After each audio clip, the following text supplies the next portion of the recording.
El millonario del que yo te hablo, primero, él no debe impuestos, la que debe es una compañía.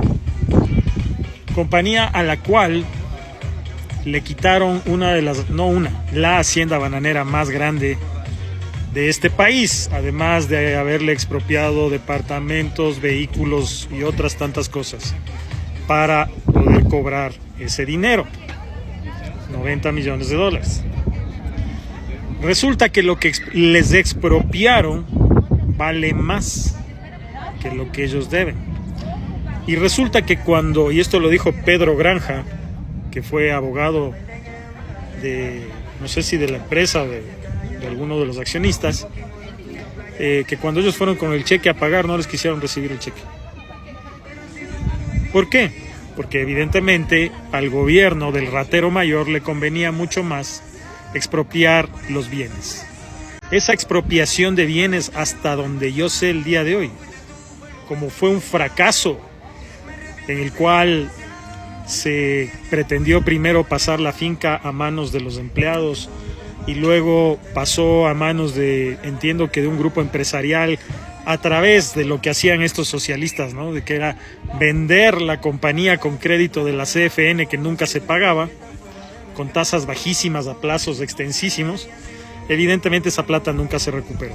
Por lo tanto, contablemente la deuda no ha sido cancelada, pero moralmente esa deuda fue más que pagada. Pero eso es algo tan complejo que un semoviente socialista, seguidor de Correa, jamás lo va a entender. Estos panas no entienden que 9 es más que 2. Imagínate si van a entender todo un tema judicial que tiene que ver con el pago de impuestos. Ellos solo tienen que repetir absolutamente todo lo que oyen, ¿no? Ellos repiten como loros, pero es completamente estéril darles a ellos la argumentación, porque como son una secta, ellos no son un partido político, ellos son una secta. ¿Qué hacen las sectas? Las sectas van a atacar a toda esa población que es de mente débil. Es decir, que tiene muy claro que no debe ver hechos, sino simplemente escuchar y aceptar lo que le digan. No entienden cuando uno les dice: oye, hijito, ¿por qué no vas y le reclamas a tu papito Correa? ¿Por qué no vas y le reclamas a él que no pagó el impuesto a la renta cuando el Banco Pichincha le pagó $600,000? ¿Por qué no vas y le reclamas a Correa cuando él mismo no pagó el impuesto de salida de divisas, cuando sacó la plata para comprarse el departamento en Bélgica? Porque sí sabías que no pagó, ¿verdad? Sí sabías que el Carlitos Marx Carrasco, ¿no?, el que era director del SRI en ese entonces, sacó ahí un acuerdo ministerial para decir que el presidente no pagaba sobre esos rubros. Eso ya no te acuerdas, ¿no? ¿Por qué no le dices al genio por qué no pagó impuestos? ¿Por qué no vas donde tu santo Correa, al que tienes ahí, le tienes en un altar y le rezas todas las noches para ver si viene a robar, a darte una partecita a vos? ¿Por qué no le preguntas por qué él hizo, ¿no? ¿Por qué condonó impuestos a 2,000 empresarios, a grupos empresariales? ¿Por qué no le preguntas por qué le condonó impuestos al Banco Guayaquil? ¿Por qué le condonó impuestos a Bananera Novoa? A esos que ustedes dicen evasores, a esos, el ratero mayor, la loca de Bélgica, el afamadísimo mameluco, ¿sí? Ese les condonó intereses e impuestos. ¿Cómo se condona intereses e impuestos a un evasor? ¿Cómo es? Porque ustedes dicen que son evasores, ¿no es cierto? Explícame cómo es eso.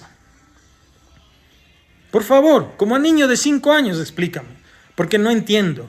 Y si es que en realidad son evasores, reclámale a él, pues, que les fue a reducir los impuestos y los intereses. Pero tú no llegas a eso porque te queda muy lejos de entenderlo. El presidente Rafael Correa envió con carácter de urgente en materia económica el proyecto de ley orgánica de revisión o de remisión de intereses, multas y recargos tributarios sobre impuestos nacionales. La propuesta establece la condonación de los valores derivados de obligaciones tributarias y fiscales administrados por el SRI. La norma propone la condonación del 50% al 100% dependiendo del plazo.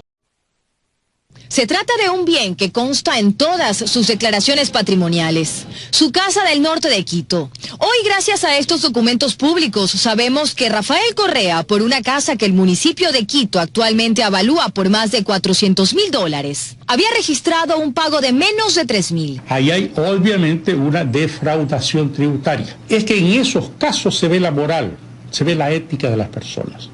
Incluso el propio Correa, pocos años después de la compra, declara esa vivienda por la que supuestamente pagó $2.730 en $160.000. Planteó una ley para fijarnos un impuesto supuestamente a la plusvalía de los bienes, mientras que él, cuando adquirió un inmueble, no puso ni siquiera el valor real, sino un valor ínfimo. Lo podemos desafiar cualquiera de los ecuatorianos. Si le costó solamente $2.000, yo le pago $10.000 para quedarme con esa casa.